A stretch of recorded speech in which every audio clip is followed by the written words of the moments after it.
I woke up, and I could see this person standing in the bedroom.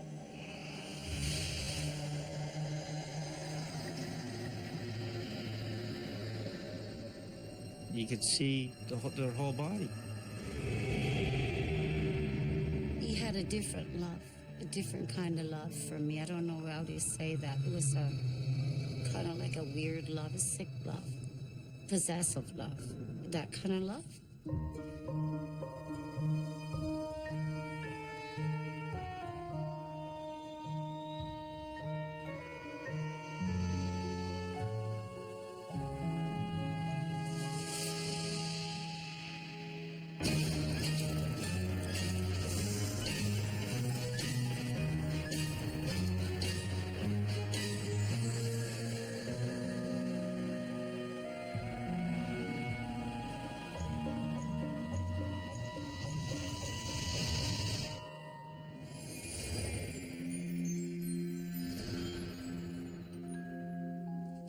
Hello, I'm Lawrence Chow. I'm a bit of a romantic. I believe in the power and permanence of love. Our consultants tell me I'm not alone. They tell me a lot of you are romantics like me. And that doesn't surprise me. But they told me something else that did. They told me that throughout centuries of storytelling, it's been love that most often pierces the veil of death.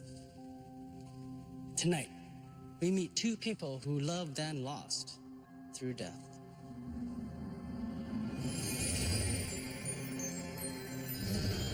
Clara was a very caring and kind person. She tried to help as many people as she could, and she enjoyed helping people.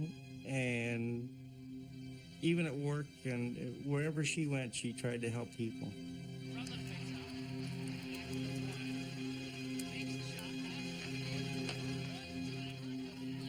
The night before she died, I was sitting watching the hockey game, and my wife, as usual, was sitting in the Chesterfield crocheting. Our house is like a raised bungalow, so we're sitting in our family room, but you could see outside. I looked out the window, and I saw this bright, bright light. It was huge.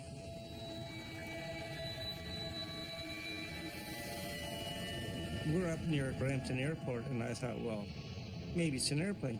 But after looking at it for a while, it was far too bright to be an airplane. And it seemed like it was there forever.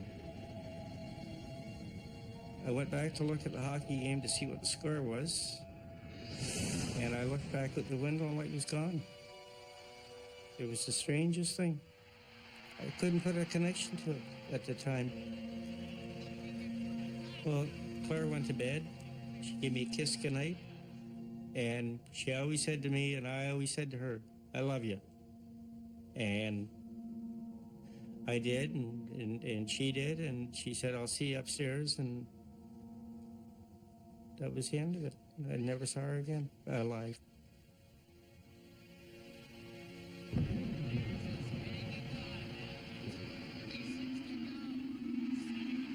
The next morning, I got up and went to work because my wife worked afternoons, but she was going to take the day off. And my daughter, she got up and went to school later on, and everything seemed to be fine at home. I'm a very, I don't know, I guess possessive person kind of thing. So when she didn't answer the phone sometimes, I would get mad as hell because I want to know why she didn't answer the phone. But this particular day, everything seemed to be so calm. It was like she didn't answer the phone. I thought, oh, well, you know, there's nothing, no big deal to me. I picked my daughter up after school after I finished work. We went in the house, and my daughter wanted to know where her mother was. And I said, well, maybe your mother's lying down. And my daughter went in the bedroom and found her mother dead in bed from an asthma attack,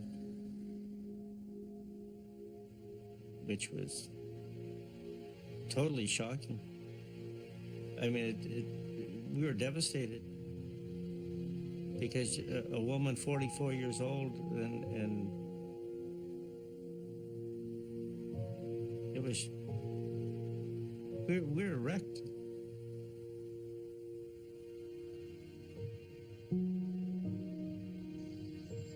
It was the light that gave me an awful lot of, an amazing amount of peace within. Because that light, I think, was part of Claire.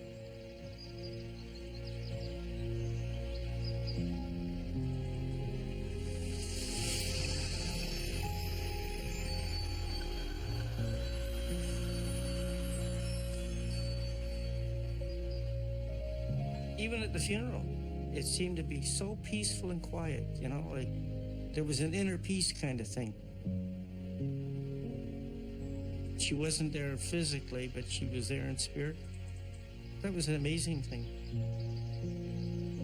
I associate the light with Claire and her passing, knowing that it was an angel that came to take Claire. I have inner peace from that, but without that, I would have been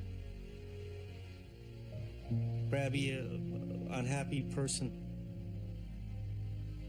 an angry, unhappy person.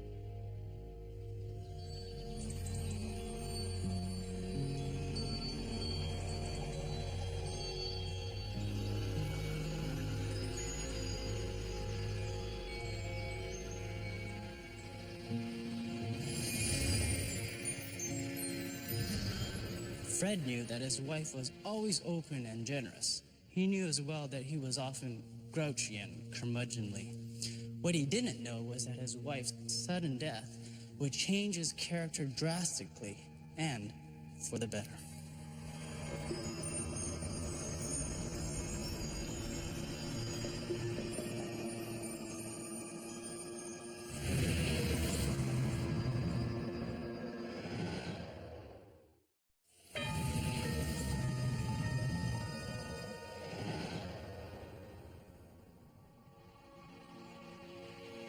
From the light, I take a lot of comfort. It made me a better person. Claire still influences me by, she sort of sends these messages that to be a helpful person, understanding person, a caring person. I think she was trying to tell me something, that I better get my act together and pay attention to what's going on around me.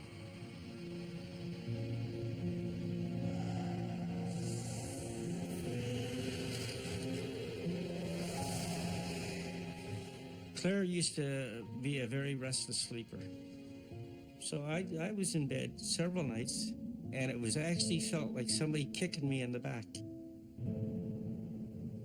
And I'd wake up, and there was nobody there, which was strange.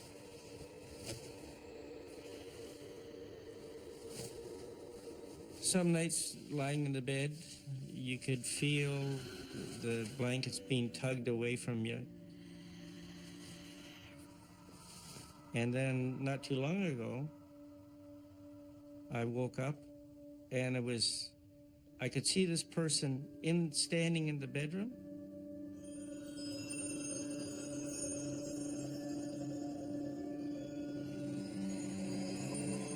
You could see their whole body.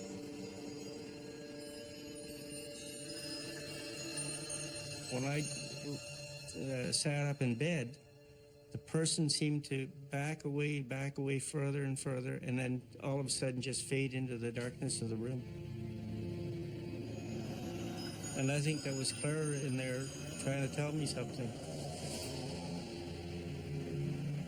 My wife helped people. I didn't.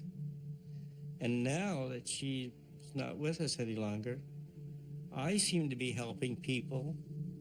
I volunteer with the Santa Claus Parade in Brampton. I give people money, which I would never, under normal conditions, give it. But lately, I want to help as many people as I can.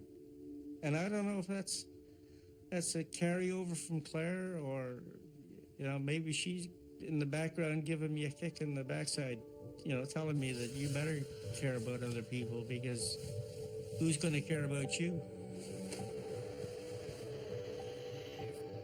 After she passed away, it sort of was a whole different outlook at life. Even now, it's sort of more peaceful, and I mean, I get upset, but not as much as I used to, because life's too short to get upset anymore. And you get a whole different value of life after someone that close to you passes away.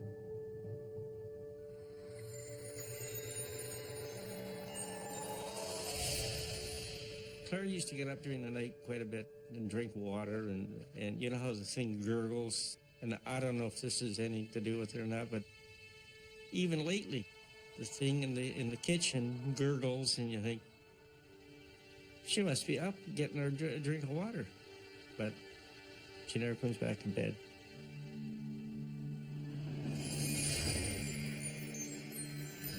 The sudden death of a person tied to the world by such strong bonds is believed to be a powerful force, so strong that it affects both the future and the past. And so Fred had a vision of the light prior to his wife's death. In the Western tradition, white light is connected to the afterlife and purity.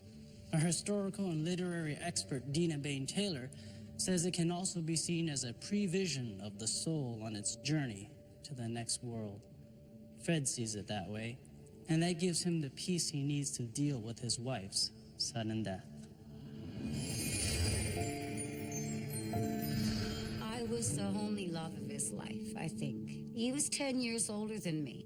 Yeah, I was only 21 when I met him, and he was 31. And he died at 40. I couldn't believe he was dead. I still don't believe to this day. I believe to this day he's going to walk in my door anytime. Romantic love can be powerful and permanent. It can also be passionate and dangerous. It can be about star-crossed lovers, twists of fate and death. Maybe Pansy Pollard and her spouse loved each other with the same intensity as Fred and his wife.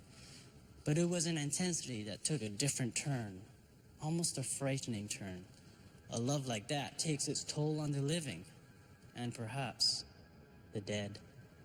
Remy was a good person, a hard-working man. I never saw depression like to come over him, and for him to want to take his own life, it never dawned on me that he would do something like that.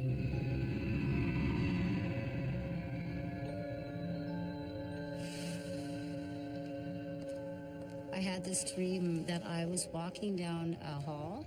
In the dream, I was looking for him, and I went to his job site, which is something I never, ever did.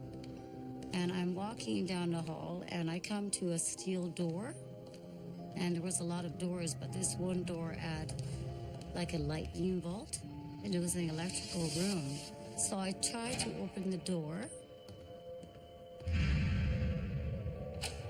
Then this man came to me, and he said, let me help you with that, you know? So he's turning the door, and I'm just unlocked it and open the door, and I see Remy hanging by his neck.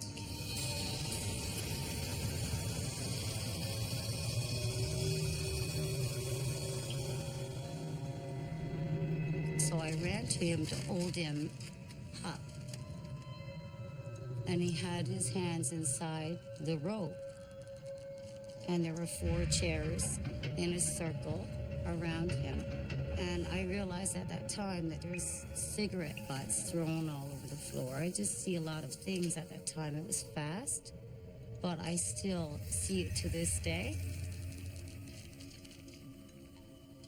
I called my brother. I didn't go into details with him, but I did tell him I had a sense there was something terribly wrong, and asked him if he could kind of check on him to see if he was okay, because we didn't live together at that time.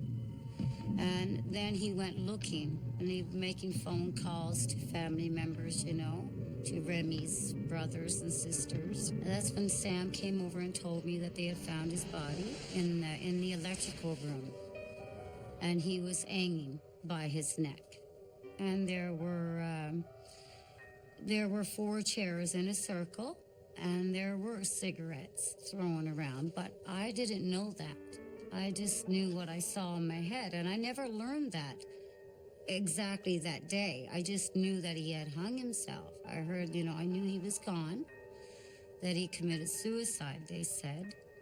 But I never knew the details till after I spoke to the coroner. I was told I was silly for dreaming that. But now it's even worse because every day I hear him or I see him, especially December, the day he died. That's when things happen, really weird things.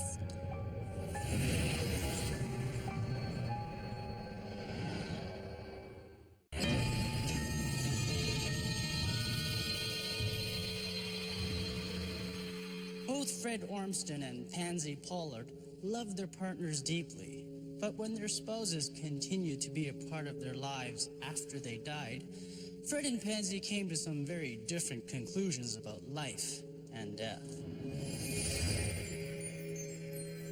The night that he had died, I saw him in my room, and my brother was taking care of my children because we were all in shock, And I remember laying there, and I wasn't quite sleeping, and I saw a shadow walk in front of my window, and it was him, because I remember him so well. And I saw him, and I was confused a little. I'm going, no, this must be a dream.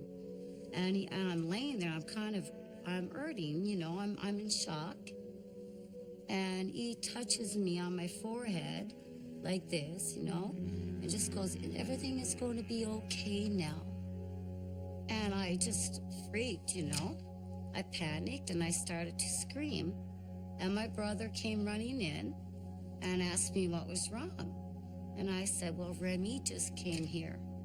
He goes, that's impossible, You're in shock. He said, you're having a dream or something. It's impossible. He can't be here. I go, it's too real to have a dream. It was just too real. I felt his touch.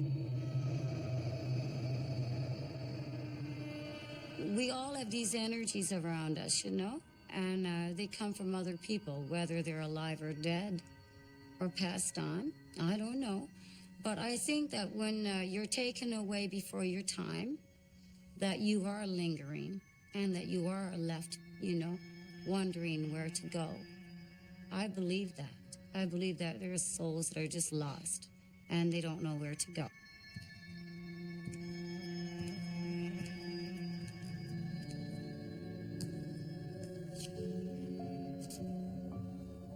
Since he's been gone, I've been still seeing him, especially at the time of his death, December 15th. And even before that, I would say, I've seen him quite a few times, sitting at the table doing the same old routine. And it got to the point where I was used to it. It became normal. But it's like he was still lingering, and I could still hear him, sometimes see him and feel him even. And there's no way I could pretend that happened, because it's just so real. Like you're sitting here right now. I saw my son's father sitting at that table, and he had already passed on. That was a routine thing for him when he would come over after work or whatever. He would grab a shower, then he would sit and have coffee, and then he would do paperwork, and then he would roll his cigarettes. That was a routine for him. And it continued. That's what I see. But I don't see his head. I see him from the neck down, but I can't see his head. But I know it's him because it's his routine, what I see. I think this is something I've been living with for a very long time.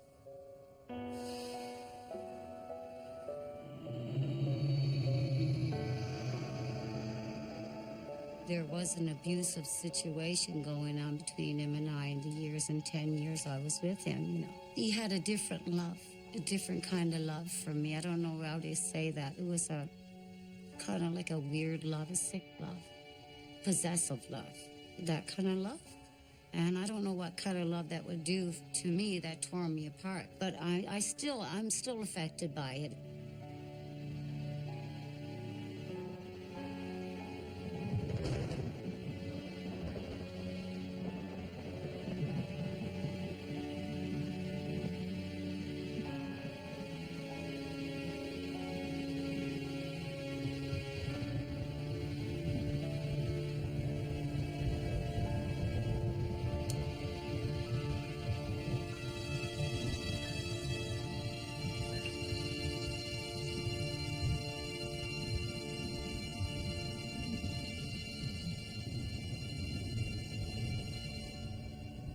I didn't see his face, but I felt him. He was hugging into me, but I never saw his face. But I could sense him, and I knew it was him because I was touching his head. I could feel it. I could feel like it was almost like it was really happening. I swear it was so real. It was just like it happened.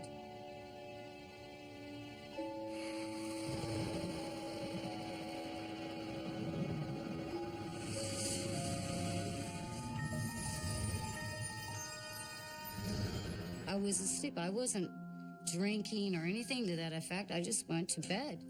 But I swear, he made love to me in my dream, or tried to, and I was scared.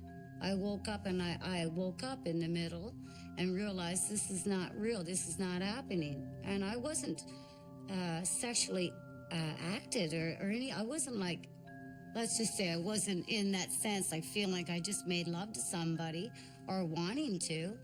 I felt a very warm, I felt loved.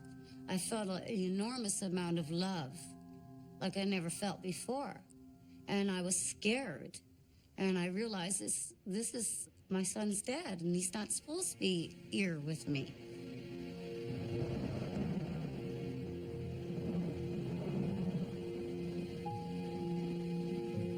I think after that, I had a different understanding of him and why he came back.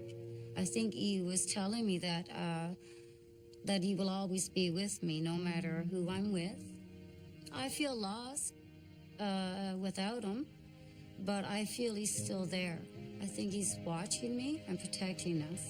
I think he is watching over us, really, and that he will always be around. I honestly believe that, and I do love him still. And I just want him to know that we still love him and we do miss him, you know. But it brings tears to my eyes. I do shed a tear sometimes. It's sad. I'm sorry. Because it's been hard. Oh, it's just been hard. People think you're crazy. They think I'm crazy. But I'm not. I'm just, I think I am, how do you call that? I think he needs me. I think Remy needed me to say what's out there. I think he wants me to tell people. I don't know. I still miss him. I just think he's lost and don't know where he's supposed to go right now. I think he didn't really want to go. I think he was confused about where he was going and why he was doing it.